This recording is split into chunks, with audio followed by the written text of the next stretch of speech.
من يضلله فلا هادي له ونشهد أن لا إله إلا الله وحده لا شريك له ونشهد أن سيدنا ونبينا وشفيعنا وحبيبنا ومولانا محمدا عبده ورسوله الذي أرسله بالحق بشيرا ونذيرا وداعيا إلى الله بإذنه سراجا منيرا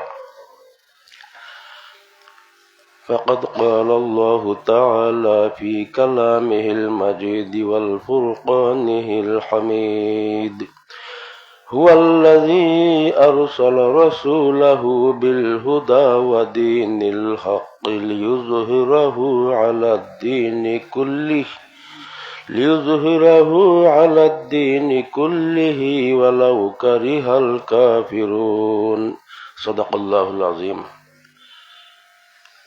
সম্মানিত আজকের এই পবিত্র জলসার সভাপতি সাহেব, মঞ্চে উপবিষ্ট আমাদের জননেতা প্রাক্তন বিধায়ক আলহাজ, আমাদের প্রাক্তন বিধায়ক সাহেব আলহাজ আব্দুল আজিজ সাহেব, এবং আমাদের সবার মুখ্য অতিথি, বিশিষ্ট অতিথি এবং উলামায়ে কেরাম, সবার মুখ্য কারি এবং অন্যান্য উলামায়ে কেরাম, হুফাজানে কেরাম, হুজ্জাজানে ইজাম, মুবাল্লিগিন হজরত, এই অঞ্চলের মুরব্বী সাহেবান, যুবক ভাইরা, পর্দার আড়ালের মা ভগ্নীগণ, আসসালামু আলাইকুম ওয়া রাহমাতুল্লাহি ওয়া বারাকাতুহু।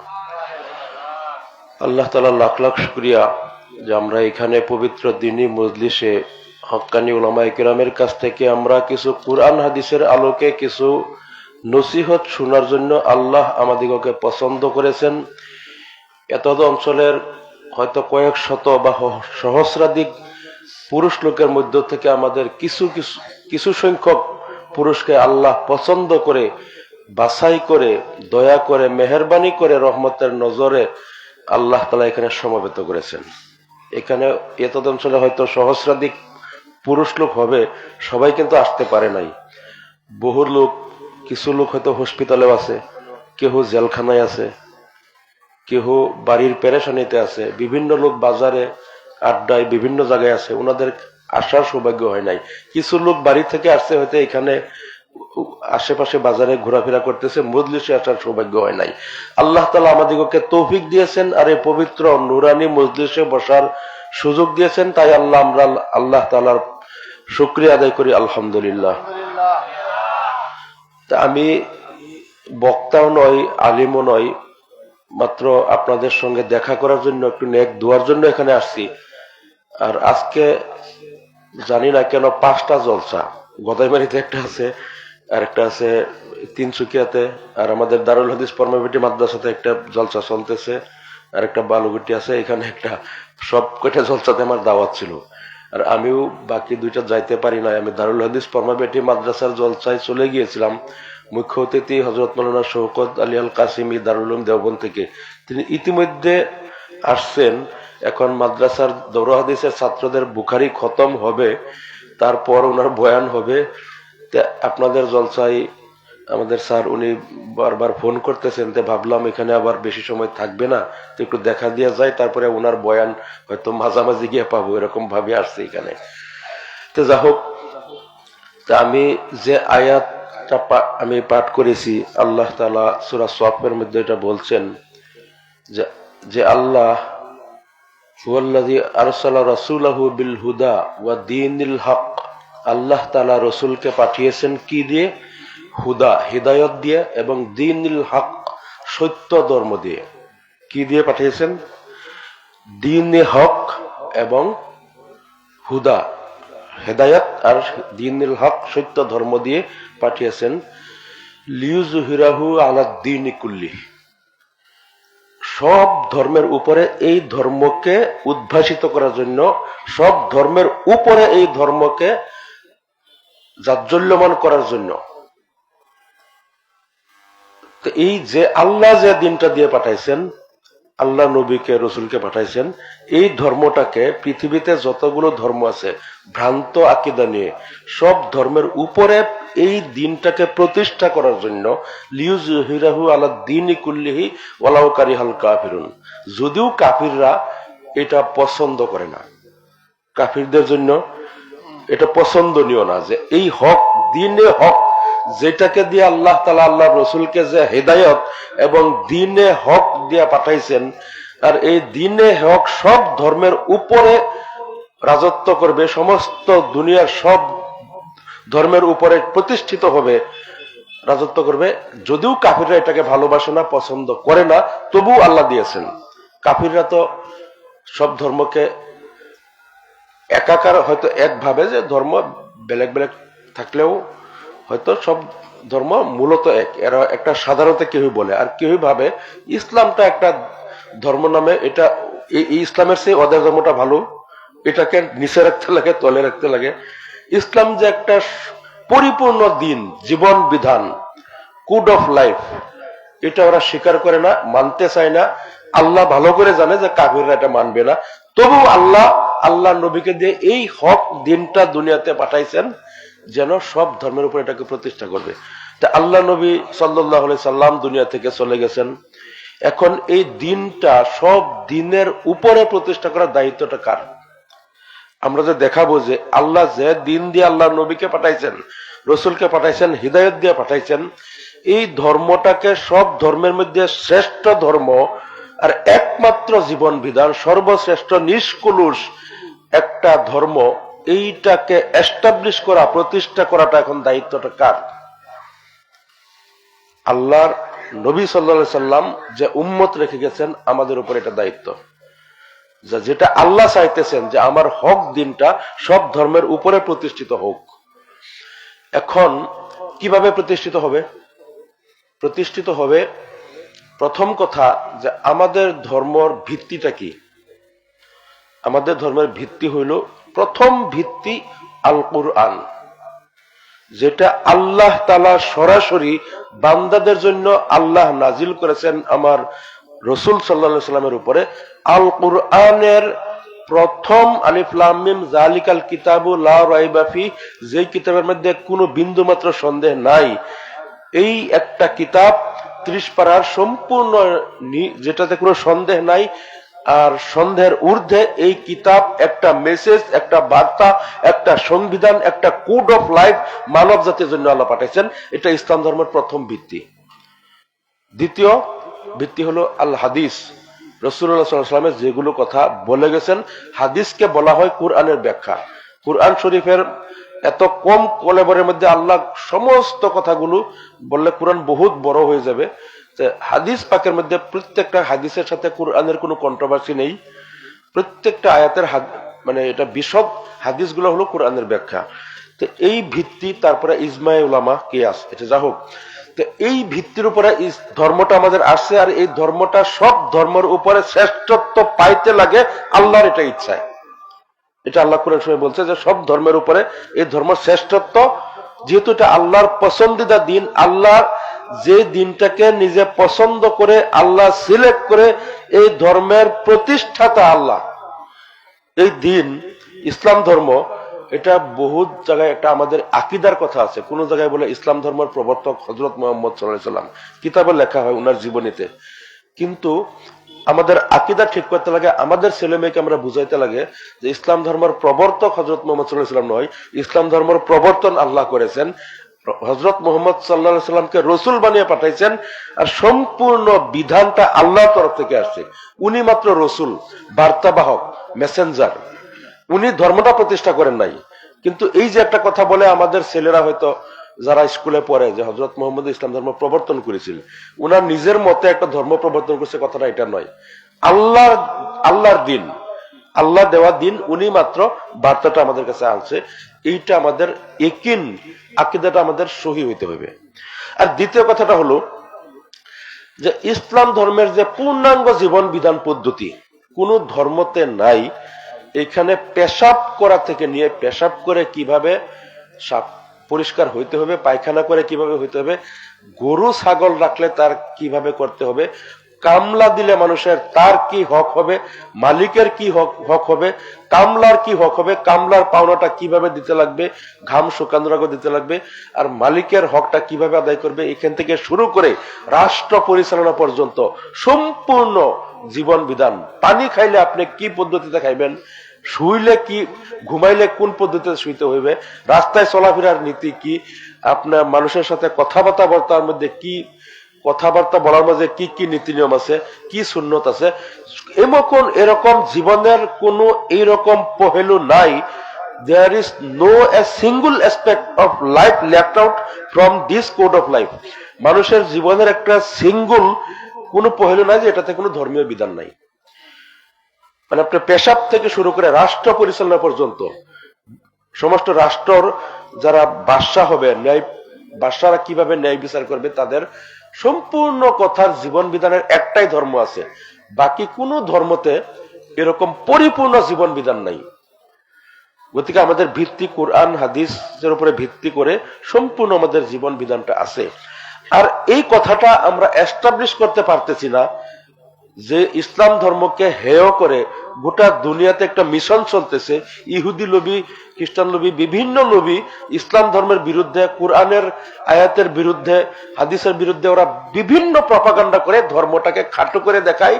আর এই ধর্মটা একটা সন্ত্রাসবাদীর ধর্ম, একটা মানে জঙ্গলি মানুষের, একটা মানে আউটডেটেড, এরকম তারা দেখানোর চেষ্টা করে।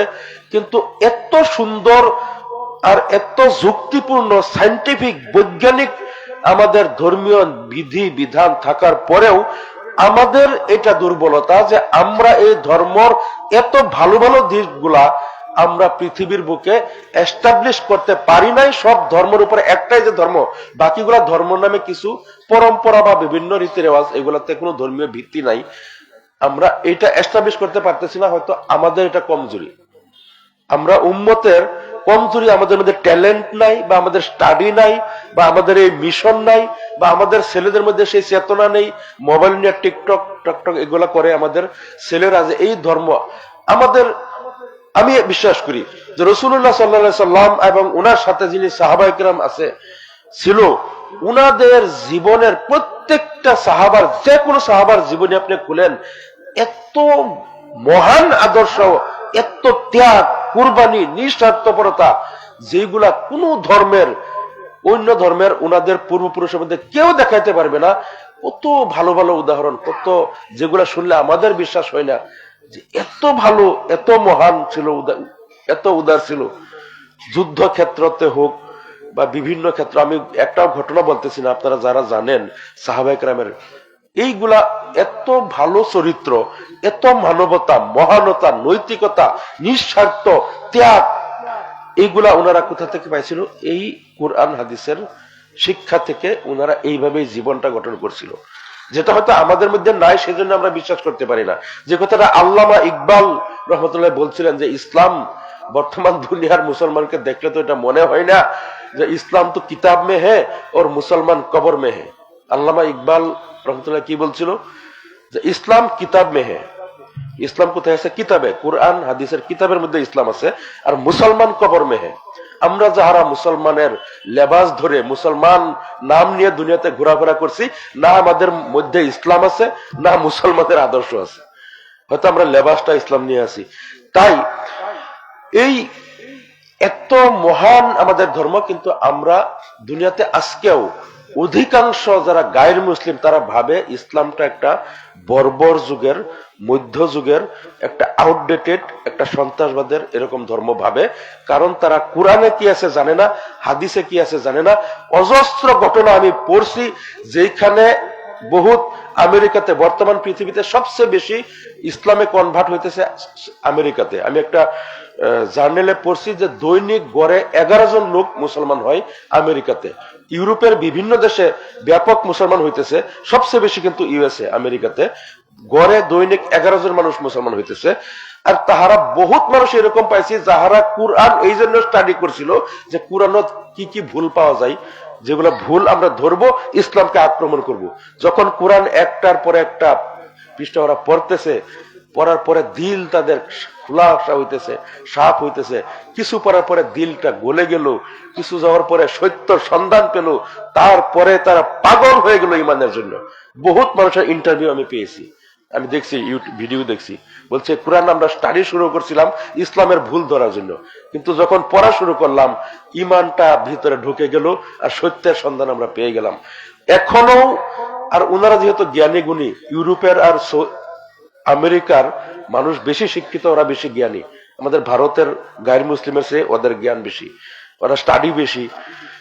ওরা এরকম বহুত মানুষ আছে, ওরা যদি কোরআনটা ওরা পড়ে বা জ্ঞানটা দেওয়া যায়, ওরাও কনভার্ট হয়ে যাবে। এরকম এরকম এত রিসোর্স আমাদের থাকার পরেও আমরা কিন্তু ইসলাম সর্বশ্রেষ্ঠ ধর্ম, একমাত্র ধর্ম, সেটা এস্টাবলিশ আমরা করতে পারি নাই, যেটা আল্লাহ তাআলার ইচ্ছা। লিইয়ুযহিরাহু আলা দীনি কুল্লি, সমস্ত দিনের উপর ইসলামকে শ্রেষ্ঠত্ব প্রতিপন্ন করার জন্যই আমি আমার রাসূলকে দিয়া হুদা এবং হক, দ্বীনে হক আমি প্রেরণ করেছি। আল্লাহ তাআলার ইচ্ছা এটা। তারপরে আমরা এই মুসলমান হয়ে দ্বিতীয় যে কথার জন্য আমাদের ইসলামকে ওরা ঘৃণা করে, সেই কথাটা হলো আমাদের আমল আর চরিত্র। আপনারা বেয়াদবি মাফ করবেন, আমি মাঝে মাঝে টক শোতে আমাকে আপনারা দেখছেন, টিভি টক শোতে আমরা বসি, বেলেগ বেলেগ দলের বেলেগ বেলেগ প্যানেলিস্ট থাকে। টক শোতে 10, 20, 25 মিনিট পরে দুইবার ব্রেক দেয়। ব্রেক দিলে 5-6 মিনিট, তখন আমাদের আলোচনাটা বন্ধ থাকে, কিছু অ্যাডভার্টাইজ দেখায়, আপনারা দেখছেন। এই টাইমে আমাদেরকে চাটা দিয়ে আমরা চা খাই, কিছু আলোচনা হয় আমাদের মধ্যে। একবার এনআরসি নিয়ে একটা টক শো হয়েছিল, একজন বৃদ্ধ ছাত্র নেতা, আমি নামটা বলবো না, বৃদ্ধ ছাত্র নেতা বলেছে 70-80 লাখ বিদেশির নাম এনআরসি সোমাই গল, এইখিনি উলিয়াব লাগিব, এই মানুহখিনিক আমি খেদিমেই আমি এনআরসি মানি নলও। তারপরে আমি এই কমার্শিয়াল ব্রেকের সময় কলে আপনি কিয় এনেকেই কলে যে 70-80 লাখ মানুহৰ নাম সোমাইছে, যিটো সিস্টেমত লিগেসি লিংকেজ ডকুমেন্ট যিটো ভেরিফাই করে যেনেকে নাম সোমাইছে, এটা মানুহ তো ইয়াত বিদেশি সোমাব নোৱাৰে। তখন বললো যে এটা তো ক্যামেরা চলি থকা নাই, টিভি বন্ধ হয়ে আছে। সঁচা কথা হল আমিও জানো এজনো বাংলাদেশি মুসলমান নাই অসমত, অফ দ্য রেকর্ড বলতেছে, যখন ক্যামেরা অফ কৈছে এজনো বাংলাদেশী মুসলমান নাই। কৈছে আমি জানো বাংলাদেশৰ কোনো মুসলমান আহিলেও অসমৰ মুসলমানে তেওঁলোকক আশ্ৰয় নিদিয়ে, তেওঁলোকৰ নিজৰেই মাটি নাই, ভাই ককাই খুৰা ভতিজাৰ মাজত মাৰপিট, এইটো লৈ মাতা ফাটাফাটি, কিমান কেছ মোকদ্দমা, জেল হাজত, 1 ফুট মাটি এৰি নিদিয়ে, নিজৰ ফেমিলিৰ মানুহক এৰি নিদিয়ে। বাংলাদেশৰ এটা মুসলমান আহিলে কোনে দিব? আমিও জানো 71-ৰ পিছত কোনো মুসলমান অসমত আহা নাই, কিন্তু আমি কিয় কৈ থাকো 70 লাখ 80 লাখ 1 কোটি 1.5 কোটি বিদেশী অসমত আছে? এই কারণে কও যিমান পকেট মার ওলাই আপোনালোকৰ মিয়া, যিমান গরু চুর, ছাগলী চুর, বাইক চুর, সব আপোনালোকৰ মিয়া। এই যে মহ যুঁজৰ পারমিশন লৈ তাতে জোয়ার মেলা, যাত্রা গান, এই যে ছোৱালী বিলাকক নচুৱাই চৰচাপুৰীত দাদাগিৰি গুণ্ডামি, মানুহক মানে দাদাগিরি করে টকা লৈ নহলে মার্ডার করে দিয়া, এই ছোৱালী বিলাকক লৈ হেৰি কৰা, ভাং চাং খাই যিমান বেয়া কাম সব আপোনালোকৰ মিয়া মানুহে কৰে। এতিয়া আমার ভয় হল যদি এই মিয়া মানুহখিনিক অসমত থাকিব দিও, তেনেহলে কিন্তু আমার ল'ৰা ছোৱালী বেয়া হৈ যাব। এই যে বেয়া চৰিত্ৰ বিলাক, আপোনালোকৰ মানুহৰ বেয়া স্বভাৱ বিলাক আমার হিন্দু ল'ৰা ছোৱালীৰ মাজত আহি যাব, তেতিয়া কিন্তু আমার ল'ৰা ছোৱালীক আমি ভাল কৰি ৰাখিব নোৱাৰিম। এইবিলাকো এই যে পকেট মাৰ, চুৰ ডকাত বদমাছ সব এনেকুৱা হব। আৰু যিমান আপোনালোকৰ মানুহে বিজনেস কৰে, ওজনত কম দিয়া, কিবা কিবি ফাঁকি বাজি মিছা কথা, মানে যত আমাদের কুরআনের বিপরীত আমাদের চরিত্র, আমাদের চরিত্রটা যখন কুরআনের বিপরীত হয়ে গেছে, আমাদের প্রতি গায়ের কওমের দিলে আল্লাহ নফরত পয়দা করে দিচ্ছে। আমাদের কওমের প্রতি গায়ের কওমের নফরত পয়দা হয়ে গেছে। এখন আমাদেরকে ওরা শ্রদ্ধা তো করবেই না, সম্মান করে না, বিপরীত ক্রমে আমাদেরকে বাংলাদেশি বিদেশি সন্দেহযুক্ত অবৈধ অনুপ্রবেশকারী বলে যে কোনো প্রকারে আসাম থেকে ওরা তাড়াইতে চাইতেছে, একমাত্র আমাদের চরিত্রের জন্য। আমাকে অফ দ্য রেকর্ড কথাটা বললো, আমি কথাটা সত্য মিথ্যা এটা আপনারা বিবেচনা করবেন, কিন্তু কথা তো সত্য। একটা তো সত্য যে আমাদের মধ্যে চরিত্র, ইসলামিক চরিত্র আমাদের মধ্যে নাই। যতগুলা চুর বদমাস ডাকাত সব জেলে যান, সব জায়গায় আমাদের মানুষ সব অপরাধী। বর্তমান ড্রাগস মদ ভাঙ সবচেয়ে বেশি মুসলমানের ছেলেরা খাইতেছে, অন্য জাতের চেয়ে বেশি হয়ে গেছে আমাদের মধ্যে। বহুত যুবক ছেলেরা আমার চোখের সামনে মারা গেছে ড্রাগস খেয়ে খেয়ে, বহুত মারা গেছে আমরা চোখের সামনে, মুরব্বীরা বহুত দেখছে। গতিকে এই যে আমাদের মধ্যে এত গায়ের শরী আর শরীয়ত বিরোধী, কুরআন বিরোধী আমাদের যে চরিত্র হয়ে গেছে, এখন আমাদেরকে ওরা সম্মান করবে, মর্যাদা করবে না নফরত করবে? এখন ওদের অন্তরে আমাদের কওমের প্রতি নফরত পয়দা হয়ে গেছে। এখন এইটা দেখার পরে ওরা ইসলাম ধর্মকে সর্বশ্রেষ্ঠ ধর্ম, সব ধর্মের সেরা, একমাত্র আল্লাহর দ্বীনে ইলাহি, আল্লাহ তাআলার পছন্দিত একমাত্র ধর্মে কিভাবে ওরা বিশ্বাস করবে যখন আমাদের চরিত্র এটা দেখে, আমাদের চরিত্র দেখে